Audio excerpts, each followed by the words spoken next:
Hey, welcome to You Got the Ron Dude podcasts, pod bits, kind of shorter episodes, impressions, and other fun stuff. Make sure and rate, review, subscribe, follow, share, like, all that stuff. I appreciate it. I'm going to be talking about the new Mission Impossible movie coming out. Mission Impossible Dead Reckoning Part 1. Okay title, but yeah, let's get right into it.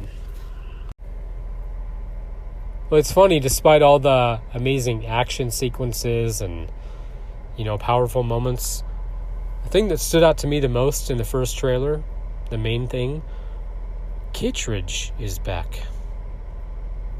Now, I love this, but how many people are even going to remember the first movie? Kittredge, you've never seen me very upset. Where the heck has Kittredge been? Been in hiding? Been waiting for something? I don't know. But I also read that from the first movie, the guy who worked in that laboratory, he was on that console. The one that they I don't want to say poisoned him. They just made him sick. They put that stuff in his drink. That programmer, whatever he is. He's back as well. And I'm like, huh. So is everything going to go back, kind of tie into the first movie? But I'm just worried because nobody talks about the first movie. I think it's the ultimate, if you had to choose one of the movies to define what's closest to the source material, I would say the first movie. Now, don't get me wrong, I love Ghost Protocol, Rogue Nation, and all that, and Fallouts. But the first movie, when you watch it, it's not the same as, but it's kind of like GoldenEye, where you're like, that's Bond. The ultimate Bond experience. Nothing against other entries or anything, but I just wonder, why Kittredge? Why now?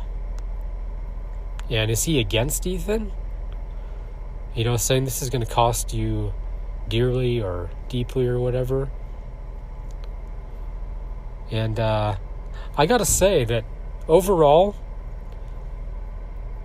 I hate to say that, a franchise gets stale. Because, it's Tom Cruise. But all the stunts in that, nothing really blew me away. I'm sure it's going to be great. But I think Fallout's, that seemed like the peak. That movie is incredible. It's one of the best movies ever.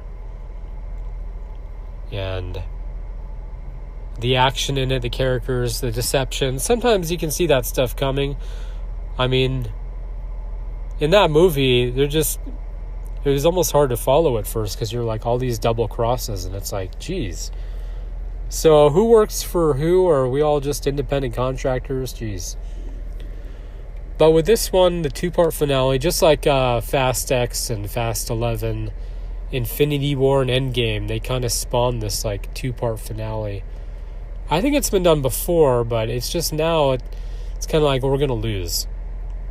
And it's funny because Never Ending Story, we had 3 movies. Last one came out about 30 years ago. Had Jack Black in it, I believe, one of his first roles. Mission Impossible, I don't know, Ethan. It's not really impossible, any of these missions. Mission difficult, like Anthony Hopkins said in the second one. Said, well, it's not mission difficult, it's mission impossible. So with this one, I think it's going to be impossible. Ethan and or his team are going to lose. And Dead Reckoning Part 1, so that means the second one's going to be called Dead Reckoning Part 2. I'm not crazy about that. Well, I like that Christopher McQuarrie is back as director. He directed Rogue Nation and Fallout. And, the villain in those movies, that Solomon Lane, I wonder if they're going to use him again. Since McQuarrie is directing, I imagine, the sequel to this, Dead Reckoning Part 2, maybe there's room to use Solomon. I mean, obviously someone betrays someone, or he gets out from wherever he is, but, they didn't kill him off, so maybe they're waiting to see how Dead Reckoning Part 1 performs. But I like this because, again, to go back to Marvel, Russo brothers come in, they do Winter Soldier, Civil War, Infinity War, and Endgame. 4 movies.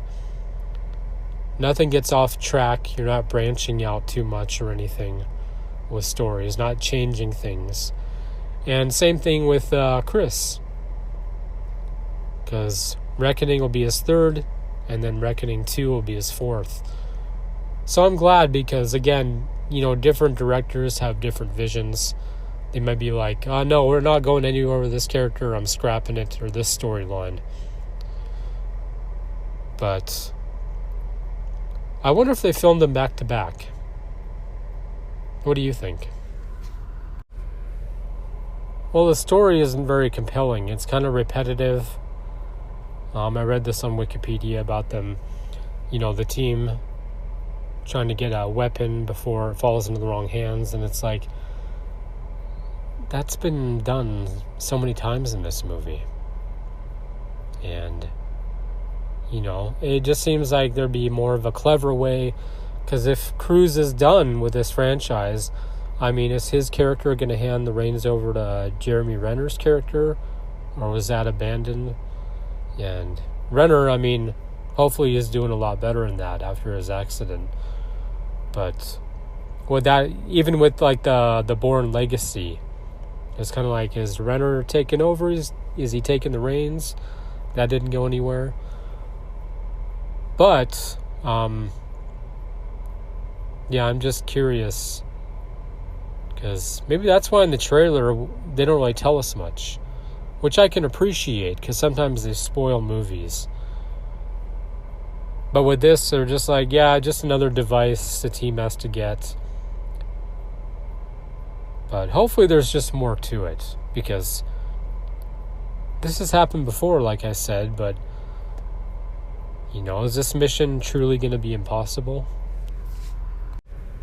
Now, Esai Morales' character, I don't know if I'm pronouncing that right, Gabriel, who looks to be the main villain in this, apparently has a connection to Ethan's past.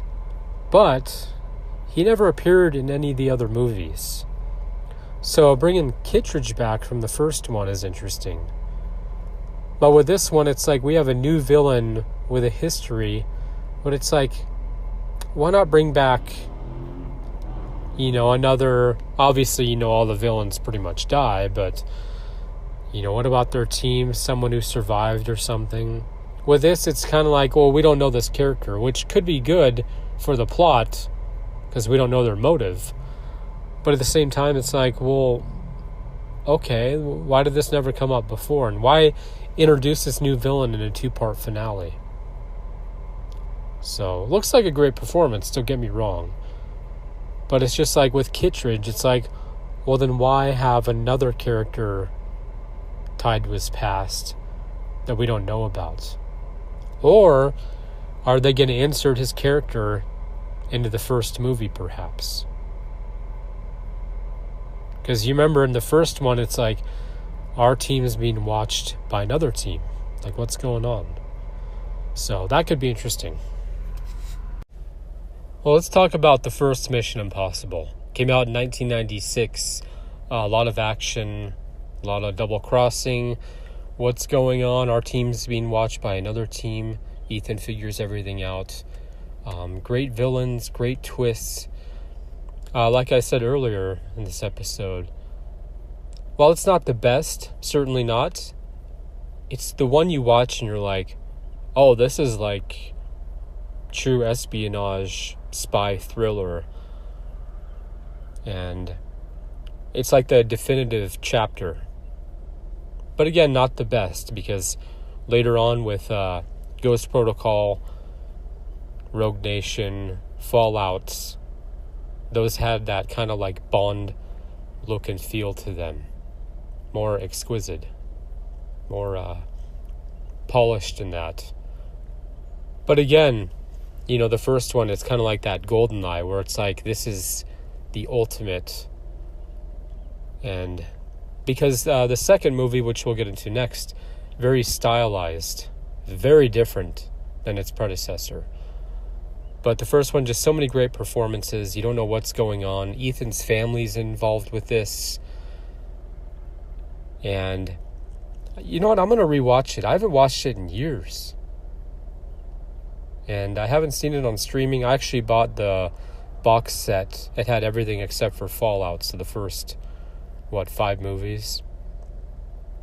But the first one, not forgettable by any means, but it's just nobody really talks about it. But give it a watch. Emilio Estevez is in it for a while. But Kittredge, I'm really curious how that's going to play out in Dead Reckoning Part 1. And of course, if he's in Part 2, the finale. Because it's like, where are they going with that? Why Kittredge? Why now? But another reason this movie, isn't really talked about, as far back as I can remember, there aren't any, memorable quotes. It's just very performance-driven. And it's a thriller, and you may watch it and everything's revealed and you're still like, wait, I'm confused. Oh, I remember the video game. I think it was on the N64. There was one level I could never complete. It was truly an impossible mission. It was something on a rooftop or something. I remember some stair or a ladder or something. I never beat that. I'll have to go back and check that out. But anyways, give it a watch. Let me know what you think. It's just a great spy thriller. And the one you'd be like, well, to define the series, I think I'd go with this one.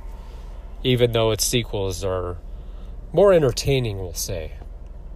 Again, with the look and the feel and the action and that. Because the train sequence at the end, keep in mind, it's like 94, 95 when they shot it. And the shots, I think they still hold up. But very, very intense movie. Confusing. Watch it twice. Well, Mission Impossible 2 came out in the summer of 2000. It's just a great time. I don't know if it's because I was young, was in high school, but it's just everything was cool. MTV ruled everything. You'd watch an episode of something, go into school the next day and talk to people about it because there was no social media. Even at that time, I don't even think Friendster was around, or not many people knew about or thought about social media. Anyways, I saw Mission Impossible 2 6 times at the Kent 6 Cinemas. And mainly because I wanted to see all the action, especially that fight at the end. Because you look at Mission Impossible and Mission Impossible 2 and you're like, obviously different directors. John Woo directed the second one. And it's much more entertaining, more style. I mean, even Ethan's hair in that, just the way he carries himself. It's funny because it's still Tom Cruise, but it's kind of a different take on the character. Like, he's much more loose.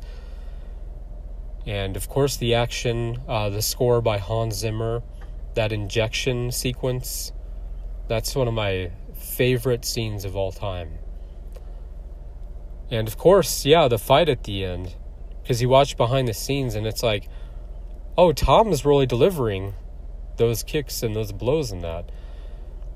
And, of course, Metallica, I Disappear, Limp Bizkit doing some of the score. And just a great movie. Totally different take on the franchise. It's one of those sequels where I was like, you know what? I like this. I mean, Ethan and Luthor are back. And it's not that they've changed or anything. But again, the stuff around them. And you see Ethan smile a lot in the movie. Which, not really annoying, but it's like, wow, this is a different take on the character.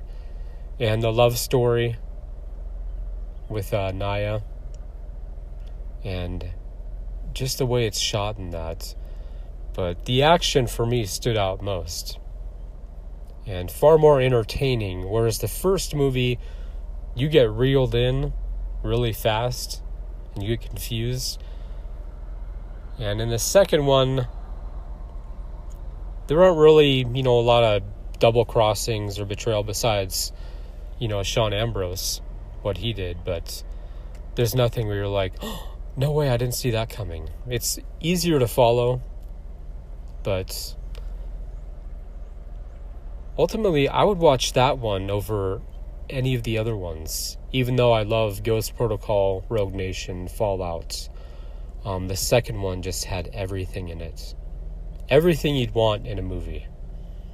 Not saying it's a perfect movie, but I saw it 6 times in theaters. Mission Impossible 3 came out in 2006. It will always hold a special place in my heart. Let me explain. So, I come home from work, and this movie looks incredible. And I see a clip on, I believe it was Yahoo. Video clip, the bridge scene. The missile hits the truck. Ethan goes flying against the car. Just great action in this movie. I don't like the shaky cam, but anyways. And I'm like, I want to watch it again and again. That's how I am. So I watched it a second time, and then I couldn't watch it anymore. Looking back, I could have just reloaded the page, I'm sure, but so I went and searched for the video clip. So at that time, working at Guitar Center, you heard about MySpace, of course, Dane Cook, the biggest thing. Bands would come in and out, and you'd have flyers and stuff, and never had like a conversation about MySpace. It was just more like this new thing. Social media, because MySpace started in 2003, and Friendster had been around since I think 01 or 02. But you just didn't think anything of it. It's like social media. It's like, so it's a website? But anyways, looking for that video clip, that's how I discovered YouTube, because that I had no idea about. Keep in mind, this is 2006. YouTube launched in 2005. I have a whole episode about discovering social media and that. And that's how it happened. Mission Impossible 3. And so, the movie, I went and saw it, I think, that night. And first of all, the best opening in the series. It's so unsettling, and it just draws you in right away. You have that Paramount logo going up, and then you hear that, yeah. They put an explosive charge in your head. Does that sound familiar? And it's like, oh my gosh. The range of acting, Philip Seymour Hoffman, rest in peace. You look at him as Dusty and Twister to Owen Davian. That alone, it's like, that's pretty good range. Because you can laugh at the guy, and you can take him so seriously. And that intro, the best.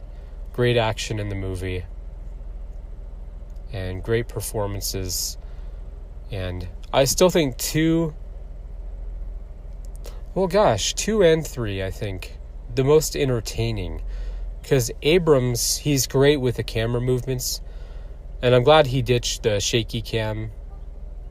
At least in, Star Trek Into Darkness and Star Wars and that. Because you don't need that with the action. It's incredible. The score by Michael Giacchino. Hopefully I'm not butchering that last name. But great score. And just a lot of action. And of course, Michelle Monaghan as Julia. Great addition to the franchise. I loved how they used her in Fallout. That was brilliant. And great to see her at the end of Ghost Protocol.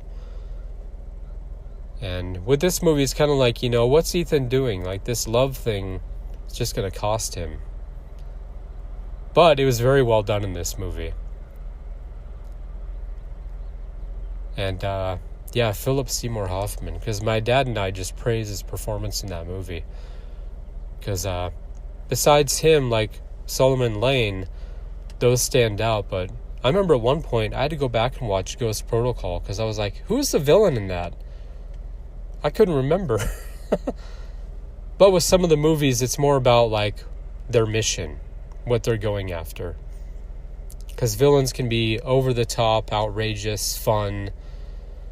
And in these movies, it's more about Ethan and his team. But in 3, because I think I saw it in theaters like 2 or 3 times. I was really blown away by it. But just a great movie. And yeah, that's how I discovered YouTube. I'm sure I would have eventually. I mean, look at it now. Geez, 17 years later since that movie came out? But I don't even think they had that clip on YouTube because this is very early on. Now, you could put up whatever you wanted at that time. Nothing would get blocked. There was no content ID system, no copyright issues. But I saw that clip and I was like, I want to see that again. Then you just go to the theater and watch it. Well, Mission Impossible Ghost Protocol came out in 2011, directed by Brad Bird. And he did a great job with the movie. Of course, Christopher McQuarrie started directing after that. I don't know if Brad just had, I don't know what happened. If he just wasn't interested in returning as director, or maybe it was a financial disputes, but I'll have to look into that sometime. But this is the first of the polished, stylish Mission Impossible movies, meaning that the look is very sleek. A great cast. Of course, we get introduced to Jeremy Renner's character, who was reportedly going to take over the franchise, but it seems like they kind of abandoned that. But I love everything with his story relating to Ethan and Julia, because we're like, oh, she's dead, and then in the end we reveal what happened. And not a memorable villain by any means, but a great story. Paula Patton, her character, her in that green dress, at the time I was like, that is the most beautiful thing I've ever seen. Her in that dress, she was just stunning, remarkable. And great to see Simon Pegg returning, and kind of in a different role too. And I love how they've used him in the movies, because he can be fun, but in Fallout with Solomon, that fight, that was brutal. But we'll get to that later. But this movie, I don't want to say it's the weakest of the franchise, but it definitely isn't the most entertaining, we'll say. It's slow in a lot of places, and despite a lot of great performances and some okay action, I think 2 and 3 take the top spot for entertainment, action, and style. Ghost Protocol, it's not forgettable by any means, but it's kind of like the first movie. There's a lot going on, twists and turns, and it is entertaining, but when you watch like Rogue Nation and Fallouts, I think those have better pacing in that overall. But this is still a great movie. And just how all the stories, how everybody comes together, our team, our heroes, like they have their vendettas and that, and regret, revenge, all that stuff.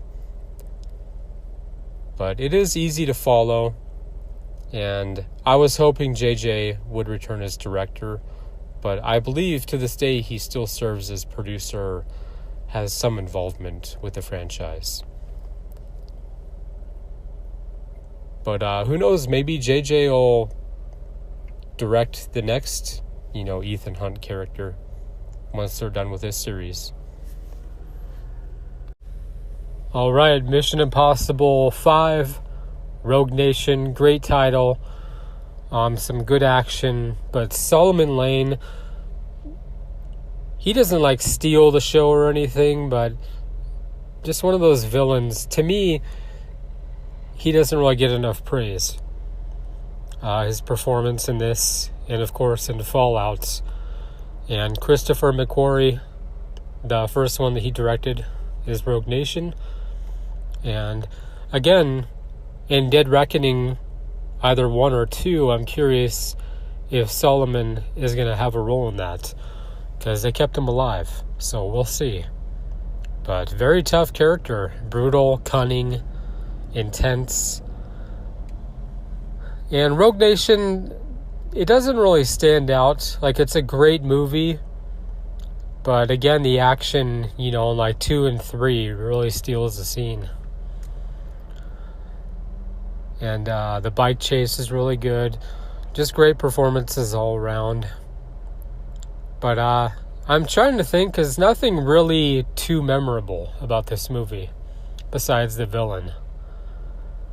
And the way that he gets caught, I like that. But Ghost Protocol, Rogue Nation, those are great titles. So this isn't the best.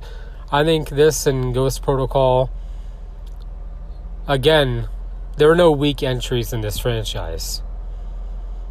But those are the two I'm like, I'd rather watch 2, 3, and Fallout. And Mission Impossible Fallout, I praise it. It's a great movie, tons of action. Henry Cavill is brilliant in this. A lot of great fight scenes. Pretty short fights, but great action. And the twists and turns, it can be kind of confusing. So give this a second watch if you're watching it for the first time. Because there's a scene you're like, wait, what's going on? So you work for them, you've been working with them. Are you good or bad? And it's, but it works because if there's one twist and you kind of see it coming, it's already kind of ruined when it's revealed. Because sometimes you see a character and you're like, nope, they're working for the other team. I know it. But in this, there's just a lot going on. And I think it's McQuarrie, I would say is the best, but he's only directed this in Rogue Nation. And it's just the pacing, the style, the look. It's so polished. And great dialogue. Nothing that really stands out, but I was happy to see Solomon Lane again. And, when Ethan is having that nightmare about him and Julia getting married. That's not the nightmare. But we see who's reading to them, and it's Solomon. And that voice, Ethan Hunt will lose everything. Such a great voice. So sinister. And I'm excited for Dead Reckoning Part 1. The trailer, I'm worried it doesn't do the movie justice. Just because some of the action, it's like, well, we've seen that. And it's like, how do you keep topping stuff? But I think with Dead Reckoning, it'll be the story that's really captivating. Maybe more than the action, we'll see. But with Fallout, it doesn't beat out 2 and 3. Like, the look of those movies and the action and the story, it's hard to top. Because John Woo, J.J. Abrams, they did great jobs with those movies. And those will stand the test of time. But Fallout, definitely bigger, stronger, and just a great entry. I remember telling my dad, after the first time watching the movie, I said, I had an idea. Truly Mission Impossible. So at the end, Ethan, he wakes up on that hospital bed. Julia comes to his side.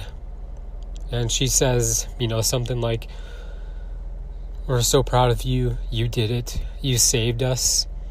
And he's having trouble speaking, and he just looks at her and he just nods his head, side to side. He's like, I didn't. Like, he didn't get the trigger in time. He couldn't stop the device from going off. So Julia has this panicked look on her face. Her eyes open big in that, and she just slowly hugs him. And then just a white explosion. Roll credits. I don't know why I thought that, but I was like, one of these missions has to be impossible. But I love how they use Julia in this. And Solomon, quite a fighter. I'm really hoping he returns for the last movie. And I don't know how he'll escape, but he'll figure something out. Oh, and this morning I was watching a video about the IMAX release, because the title kind of threw me, because it's like, well, why would Tom Cruise worry about the box office of the new Mission Impossible? Which now I can understand, because there's nothing in the trailer that really pulls people in. No talked about moments or anything, because we know there's going to be a lot of stunts. Anyways, it had to do with the IMAX release, because I wasn't aware of this, but it makes sense. Like movie theaters, not all screens are IMAX. So he's competing with like Oppenheimer, the new Christopher Nolan movie, which to me looks boring. I think it could be epic, but I have no interest in that stuff. And nothing against it, of course, but I was like, oh, okay. Because, and then I was watching Two Bears, One Cave, and funny enough, Tom Segura talking about Tom Cruise, because, Top Gun Maverick, they wanted to put it out on streaming services, because remember, it was supposed to come out, I think, in 2019, and then COVID hit, and it was delayed, finally came out, but Cruise was able to kind of bank that movie, and wouldn't give it to Paramount, I don't think. And same thing, this is from Tom again, from Segura. And with the two Mission Impossibles, they filmed them back to back. And so once they set up the IMAX screenings, apparently he was like, okay, they're done. But it's a smart move, though, because it's competitive, but still it's like, well, you're talking about, one of the biggest box office draws in the world.